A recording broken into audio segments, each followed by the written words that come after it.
បាទមួយចំណុចដែលបងប្អូនទាំងអស់គ្នាត្រូវប្រុងប្រយ័ត្នពេលដែលបងប្អូនបាទរៀបចំបំពេញកងធនាគារដើម្បីបាទទទួលលុយហ្នឹងគឺបាទយើងហៅខ្លីៗថា set up เนาะហ្នឹងហើយ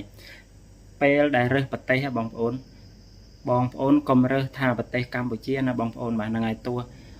ដូចបងប្អូនបានដឹងស្រាប់ហើយបាទប្រទេសកម្ពុជាយើងគេអត់តន់ support ទេណាបងប្អូនបាទហ្នឹងហើយ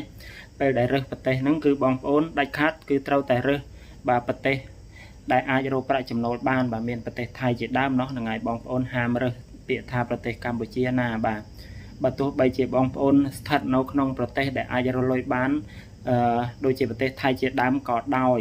ណាបើសិនជាបងប្អូន set up ទៅបងប្អូនរើសពាក្យថាប្រទេសកម្ពុជាគឺបងប្អូន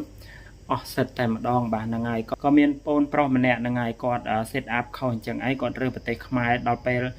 យើងធ្វើការស្នើទៅឥឡូវបាទជាងមួយខែហើយក៏គេនៅមិនទាន់បដូរប្រទេសឲ្យដែរបងប្អូនបាទអញ្ចឹងហើយក៏សូមបងប្អូនបាទបើសិនជា set up ខ្លួនឯងបាទបងប្អូនត្រូវតែមានការប្រុងប្រយ័ត្នហាមរើសប្រទេសខ្មែរឲ្យសោះណាបងប្អូនទាំងអស់គ្នាមិនអញ្ចឹងទេបងប្អូននឹងដាច់ប្រទេសរលុយអត់បានទេបាទ